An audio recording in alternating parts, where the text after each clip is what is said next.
Dealing with problem situation, atau dapat juga dikatakan sebagai permasalahan dalam konseling kelompok.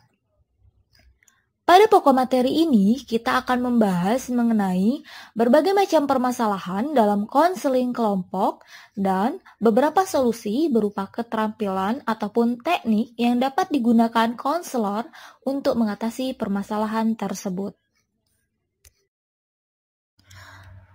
Teman-teman, saat konselor memimpin kelompok, konselor harus siap menghadapi sejumlah situasi. Nah, dalam pokok bahasan ini, saya akan menyampaikan beberapa masalah yang paling umum muncul atau terjadi dalam konseling kelompok. Terdapat 11 masalah yang perlu diperhatikan oleh konselor dalam pelaksanaan konseling kelompok. Apa saja permasalahan itu? Berikut penjelasannya.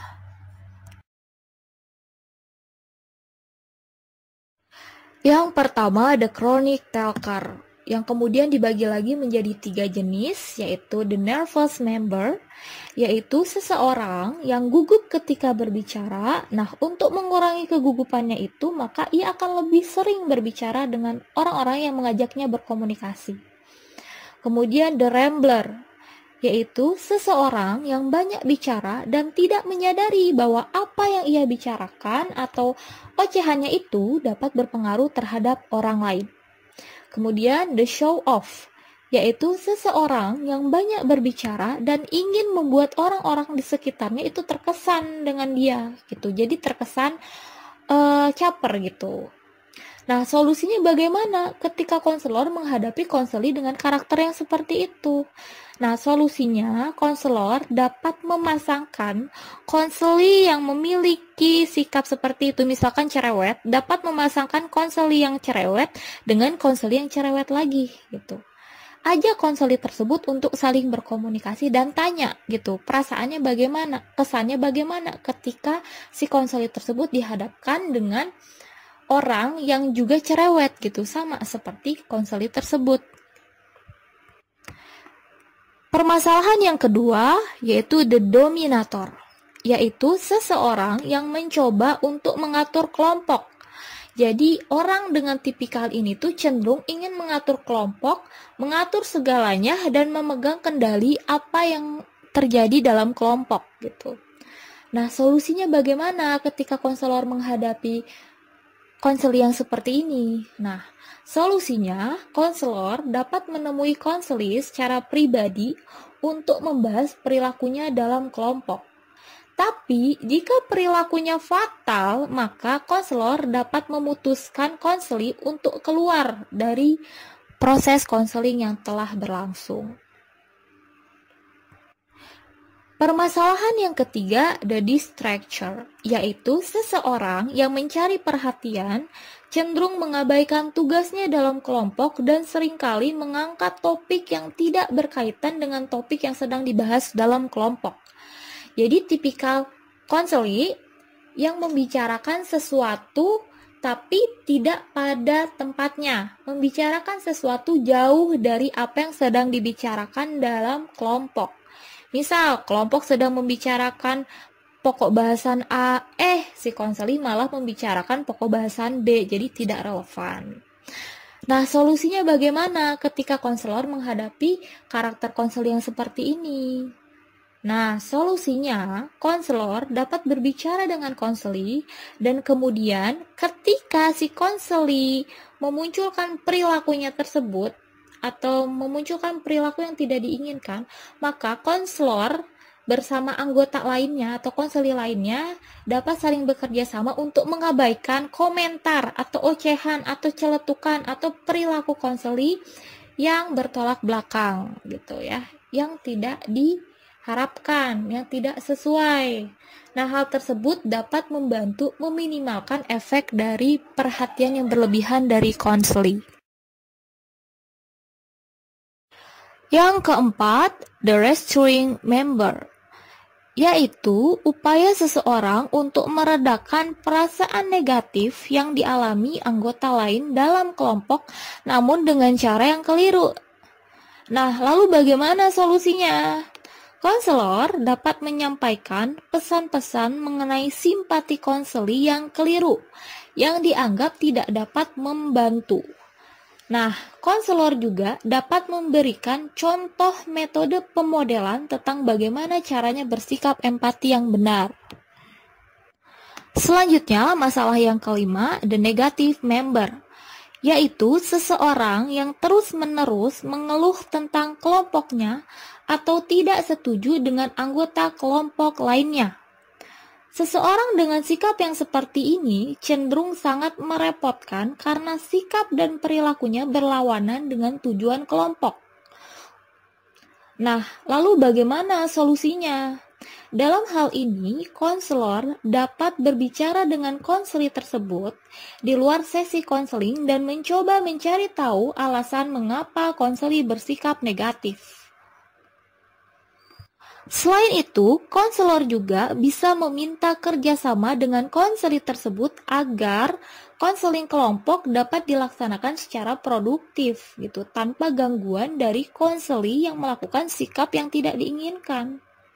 Karena memang terkadang konseli dengan sikap yang seperti itu, mereka cenderung hanya untuk mencari perhatian saja, gitu, hanya ingin mendapatkan perhatian lebih dari konselor.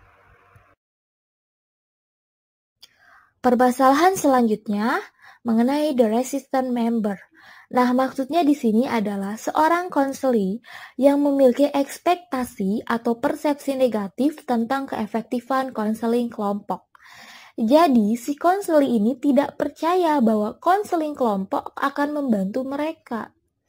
Mereka tidak percaya kalau konseling kelompok akan menyelesaikan permasalahan mereka. Dan karena hal itulah mereka atau si konseli yang bersangkutan tersebut menolak untuk berpartisipasi secara aktif dan kooperatif. Lalu solusinya bagaimana ketika konselor menemui konseli yang seperti itu? Solusinya, konselor dapat bekerja dengan konseli yang lebih bersedia dengan maksud membantu konseli yang menolak tersebut untuk mempelajari sesuatu dengan cara menonton, dengan cara mengamati ketika konselor sedang melakukan proses konseling kelompok dengan konseli yang lebih bersedia gitu. Permasalahan nomor 7 mengenai the member who tries to get the leader. Nah, maksudnya di sini adalah seorang konseli yang mencoba menyabotase apa yang dikatakan atau dilakukan konselor dalam konseling kelompok. Nah, hal ini dapat berupa ketidaksetujuan konseli dengan konselor, kemudian tidak mengikuti instruksi yang diberikan oleh konselor. Kemudian dapat juga berupa mengajukan pertanyaan yang tidak relevan atau yang tidak sesuai yang diajukan kepada konselor, agar si konseli ini merasa bahwa si konselor ini terlihat buruk gitu. Lalu solusinya bagaimana ketika konselor menemui konseli yang seperti ini? Solusinya, konselor dapat mengalihkan fokus dari setiap perebutan kekuasaan gitu, kekuasaan konselor antara konseli dengan konselornya. Oke, permasalahan selanjutnya mengenai dealing with silence. Nah, maksudnya di sini adalah suasana keheningan yang tidak produktif terjadi ketika para konseli diam saat proses konseling kelompok berlangsung. Nah, hal ini dapat terjadi karena mungkin si konseli ini bingung harus berkata apa. Bisa juga karena konseli ini takut berbicara, atau mungkin bisa juga si konseli ini bosan dalam proses konseling sehingga terjadi keheningan dalam proses konseling. Solusinya bagaimana ketika konselor menghadapi situasi yang seperti ini? Konselor dapat menyarankan kepada konseli untuk memikirkan apa yang akan dia katakan dalam konseling dan memberi konseli waktu untuk berpikir sejenak. Permasalahan yang ke-9 mengenai dealing with crying. Jadi maksudnya di sini adalah tangisan seseorang yang tidak terkendali dan dapat menunjukkan berbagai emosi dari kesedihan hingga ketakutan, kemudian kemarahan, depresi, kekosongan, kebingungan, kecemasan, dan bahkan kebahagiaan. Nah, ketika konselor menemui konseling yang seperti ini, maka konselor dapat segera memahami dan mencoba membantu konseli untuk mengontrol emosinya sebelum proses konseling dilanjutkan pada sesi selanjutnya.